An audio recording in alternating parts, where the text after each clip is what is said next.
अनेकांत education सोसायटीचे तुळजाराम चतुरचंद महाविद्यालय इयत्ता 11वी कला आर्ट्स विषय राज्यशास्त्र. मी प्राध्यापक पठाण FA. सर्वांना गुड मॉर्निंग.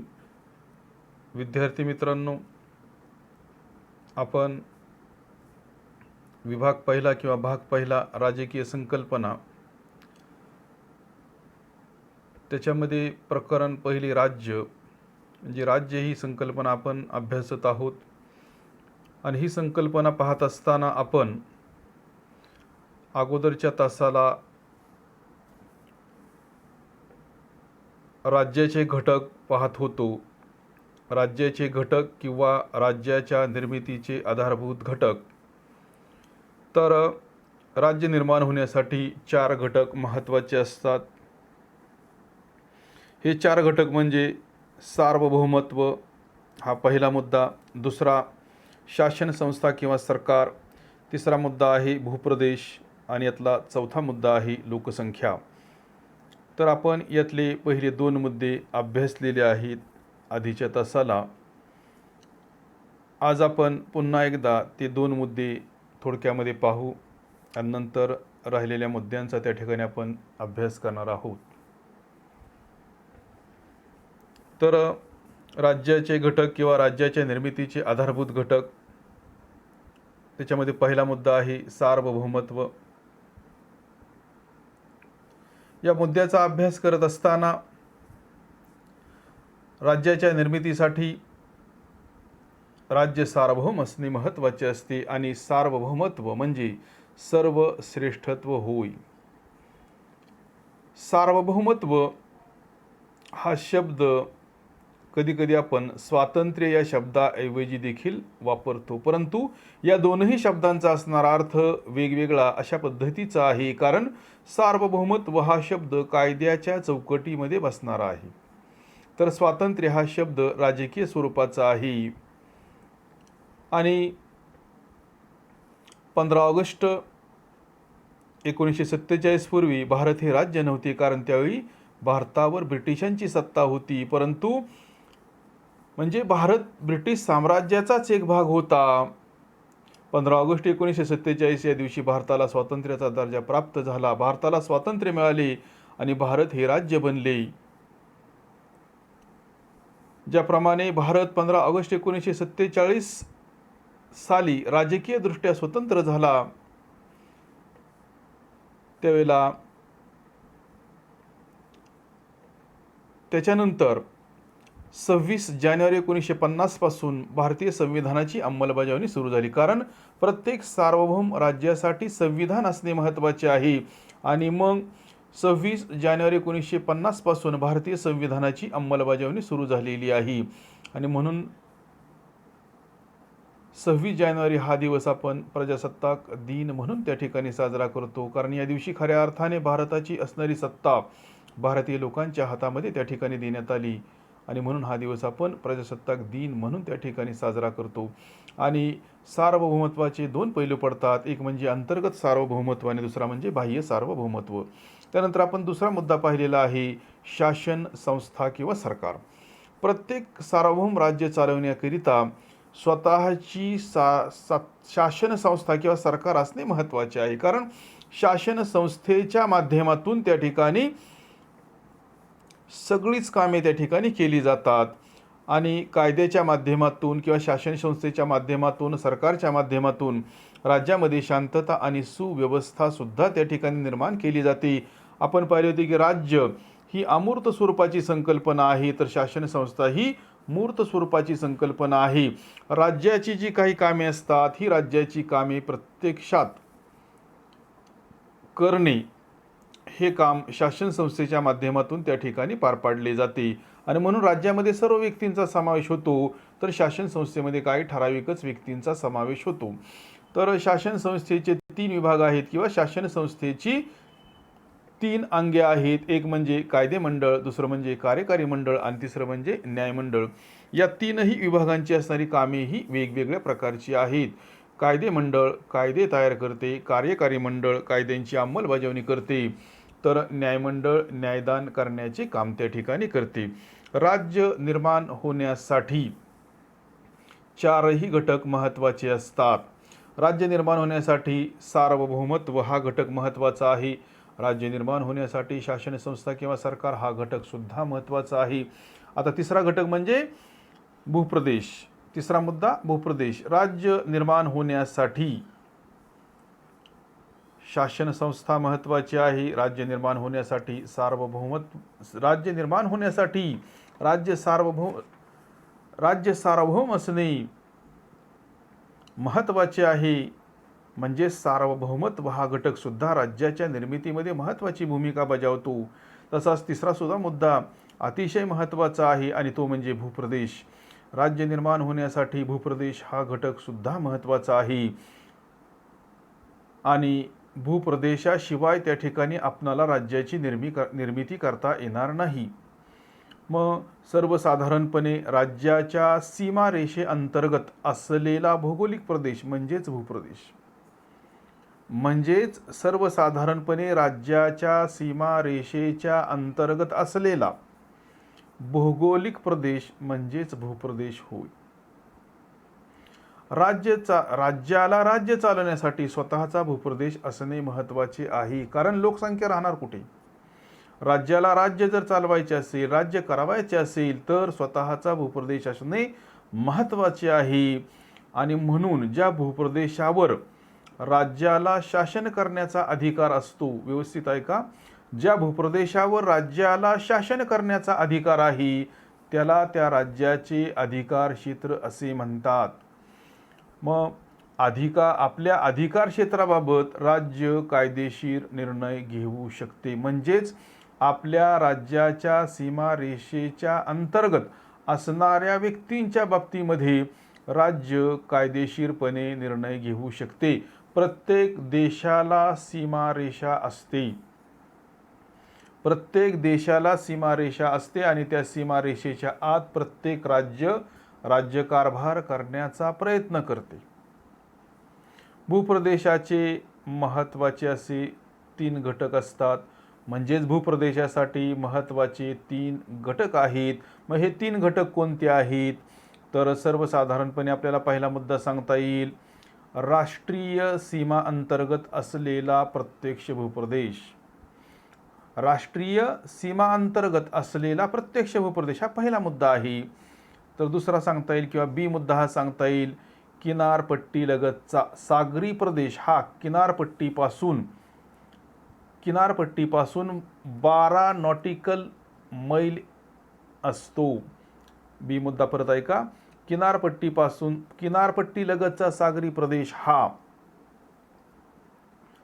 किनारपट्टीपासून 12 नॉटिकल मैल असतो. तिसरा मुद्दा किंवा सी मुद्दा आपल्याला सांगता येईल आपल्या भूप्रदेशावरील आकाशाचा असणारा भाग इत्यादी. म्हणजेच आपला जितका भूप्रदेश आहे त्याच्यावरती जो आकाशाचा भाग दिसतो त्याच्यावर सुद्धा त्या ठिकाणी त्या राज्याचा कायदेशीर अधिकार असतो. आपण अतिप्राचीन काळाचा जर विचार केला तर अतिप्राचीन काळी मानव हा भटक्या स्वरूपामध्ये राहत होता.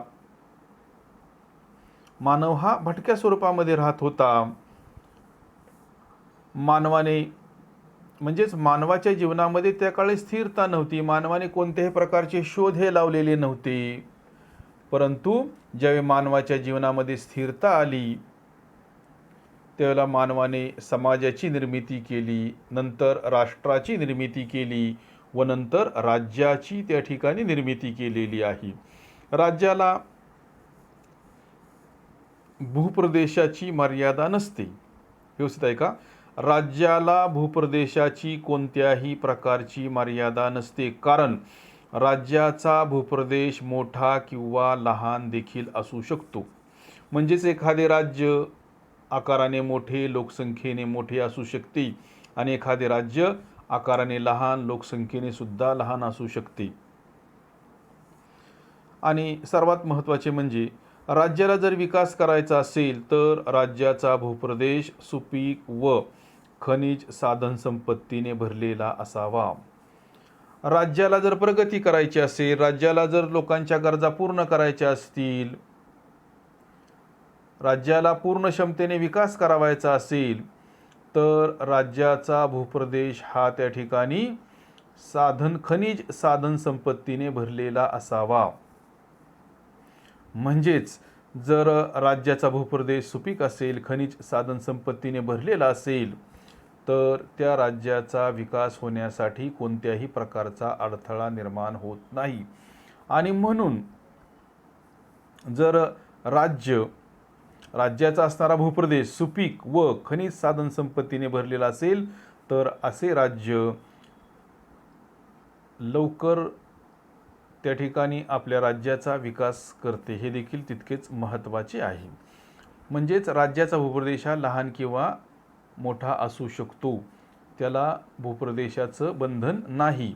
परंतु जर प्रगती करायची असेल तर राज्याचा भूप्रदेश हा सुपीक व खनिज साधन संपत्तीने भरलेला असावा. याच्यातला शेवटचा मुद्दा आहे आणि तो म्हणजे लोकसंख्या. जसे पहिले 3 मुद्दे महत्त्वाचे आहेत, राज्याच्या निर्मितीसाठी सार्वभौमत्व, शासन संस्था किंवा सरकार आणि भूप्रदेश, तसाच चौथा मुद्दा लोकसंख्या हा सुद्धा तितकाच महत्त्वाचा आहे. कारण कोणतीही संस्था ही जर निर्माण करावायची असेल तर त्यासाठी लोकसंख्या हा महत्त्वाचा घटक ठरतो. कोणतीही संस्था असू द्या, मग क्रीडा संस्था असू द्या, शैक्षणिक संस्था असू द्या, सामाजिक संस्था असू द्या, राजकीय संस्था असू द्या किंवा कोणतीही आर्थिक संस्था असू द्या, ती जर निर्माण करावायची असेल तर त्याच्यासाठी लोकसंख्या, लोक हा घटक महत्त्वाचा ठरतो, निर्णायक ठरतो. आणि लोकांच्या शिवाय आपल्याला कोणत्याही संस्थेची निर्मिती करता येत नाही. म्हणून राज्याच्या निर्मितीसाठी लोकसंख्या हा घटक महत्त्वाचा मानला जातो. लोकसंख्येचा विचार करता राज्याची लोकसंख्या फार मोठी किंवा फार कमी देखील असू शकते. म्हणजेच राज्याचा जर आपण विचार केला, जसा की राज्याचा भूप्रदेश हा लहान किंवा मोठा असू शकतो, तसेच राज्याची लोकसंख्या फार मोठी किंवा फार कमी देखील असू शकते. राज्यासाठी लोकसंख्येचे कोणत्याही प्रकारचे बंधन नाही. म्हणजेच राज्य निर्माण करायचे असेल तर तुमच्या राज्याची लोकसंख्या जास्त असेल तरीसुद्धा चालेल, कमी असेल तरीसुद्धा त्या ठिकाणी चालणार आहे. राज्याची लोकसंख्या ही माफक असावी. राज्याची लोकसंख्या किती आहे यापेक्षा ती म्हणजे जास्त आहे का कमी आहे यापेक्षा ती माफक असावी, माफक प्रमाणामध्ये असावी, मर्यादित प्रमाणामध्ये असावी, लिमिटेड अशा पद्धतीची असावी. कारण राज्याची लोकसंख्या जर जास्त असेल तरीसुद्धा राज्यासमोर काही प्रश्न निर्माण होतील. राज्याची लोकसंख्या कमी असेल तरीसुद्धा राज्यासमोर प्रश्न निर्माण होतील. म्हणजेच राज्याची लोकसंख्या जास्त असली तरीसुद्धा प्रश्न निर्माण होतील. राज्याची लोकसंख्या कमी असेल तरीसुद्धा राज्यासमोर त्या ठिकाणी काही प्रश्न निर्माण होणार आहेत. राज्याचा विकास साधायचा असेल, राज्याचा विकास करायचा असेल, राज्याला प्रगती पथावर न्यायचे असेल तर राज्याची लोकसंख्या हुशार असणे महत्त्वाचे आहे. कारण असे लोकच राज्याला पुढे घेऊन जातात. आपण जर दुसऱ्या महायुद्धाचा विचार केला, दुसऱ्या महायुद्धाचा शेवट अमेरिकेने जपानच्या 2 शहरांवरती अणुबॉम्ब टाकून केला, हिरोशिमा आणि नागासाकी. या 2 शहरांवरती अमेरिकेने अणुबॉम्ब टाकले आणि त्या ठिकाणी दुसऱ्या महायुद्धाची सांगता झाली.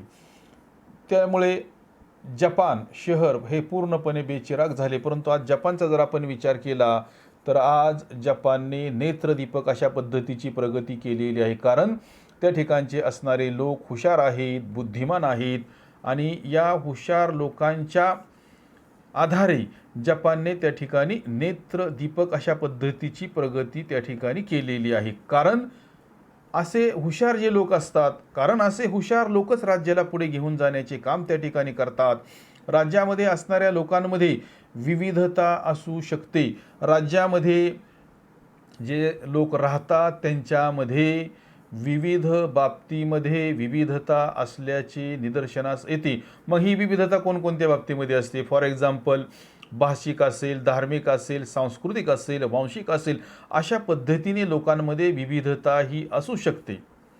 म्हणजेच अनेक भाषा बोलणारे लोक, अनेक धर्माचे लोक, अनेक वंशाचे, अनेक पंथाचे लोक त्या ठिकाणी एका राज्यामध्ये असू शकतात. म्हणजेच आपल्या असे लक्षात येते की एखाद्या राज्यामध्ये अशा प्रकारची छोटी छोटी अनेक राष्ट्रे असू शकतात, भाषिक, धार्मिक, सांस्कृतिक, वांशिक, वेगवेगळ्या पंथाची असे अनेक अनेक छोटी राज्ये त्या ठिकाणी एका राज्यामध्ये त्या ठिकाणी अस्तित्वात असू शकतात.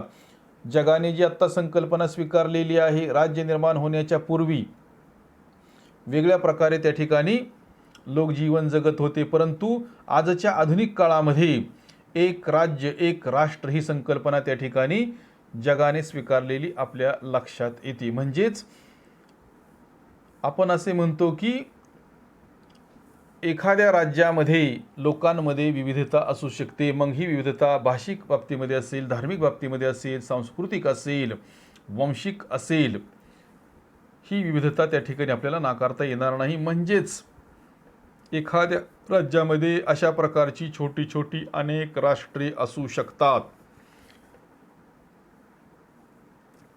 एखाद्या राज्यामध्ये अशा प्रकारची अनेक छोटी छोटी राष्ट्रे ही असू शकतात, ते आपल्याला मान्य करावे लागले. ज्याप्रमाणे सोव्हिएत रशियामध्ये अनेक राष्ट्रांचा समावेश होता त्याचे विघटन होईपर्यंत 90-91 पर्यंत. मग सोव्हिएत युनियनमध्ये कोणकोणती राष्ट्रे होती तर आपल्याला सांगता येईल की रशियन असेल, लिथुआनियन असेल, लाटवियन असेल, इस्टोनियन असेल, युक्रेनियन असेल इत्यादी. पॅलेस्टाईन राज्य नाही. पॅलेस्टाईनचा जर आपण विचार केला, पॅलेस्टाईन राज्य नाही, कारण पॅलेस्टाईनला सार्वभौम सरकार नाही.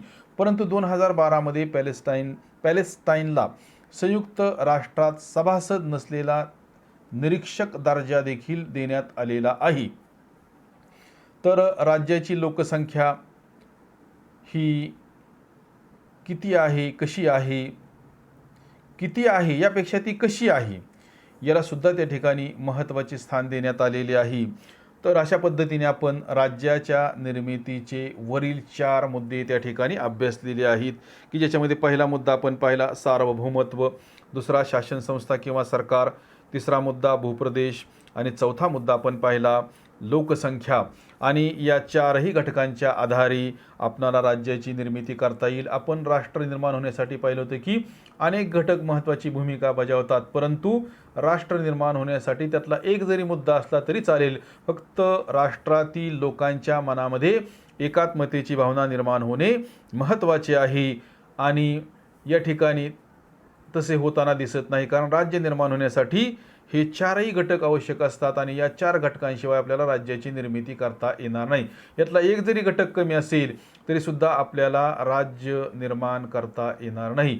तर विद्यार्थी मित्रांनो, अशा पद्धतीने वरील 4 घटक की ज्याच्या माध्यमातून आपल्याला राज्याची निर्मिती करता येणार आहे. याच्यानंतर आपण राज्य आणि शासन संस्था किंवा राज्य आणि शासन संस्था यांचा संबंध पाहणार आहोत. तर राज्य आणि शासन संस्था या 2 वेगवेगळ्या प्रकारच्या संकल्पना आहेत. सर्वसामान्य जनतेच्या अनेक गरजा असतात. जनतेच्या गरजा भागवण्याचे काम पूर्ण करण्यासाठी, जनतेच्या गरजा भागविण्याचे काम पूर्ण करण्यासाठी निर्माण केलेली राज्य संस्था म्हणजे राज्य होय. आणि राज्याचा जो काही संकल्प असतो, राज्याची जी काही कामे असतात, राज्याच्या ज्या काही गरजा असतात त्याला आकार देणे किंवा तो संकल्प व्यक्त करणे आणि प्रत्यक्षात आणण्याचे काम राज्याचा प्रतिनिधी म्हणून शासन करत असते. शासन संस्था हा राज्याचा एक घटक आहे. आता जे आपण राज्याचे 4 मुद्दे पाहिले त्यातला एक घटक म्हणजे शासन संस्था किंवा सरकार होय. म्हणजेच राज्याच्या निर्मितीमधील एक घटक म्हणजे शासन संस्था किंवा सरकार हा आहे. मग राज्याचा जो काही संकल्प आहे त्याला आकार देणे, तो व्यक्त करणे आणि तो प्रत्यक्षात आणण्याचे काम त्या राज्याचा प्रतिनिधी म्हणून शासन करत असते. शासन संस्था हा राज्याचा एक घटक आहे.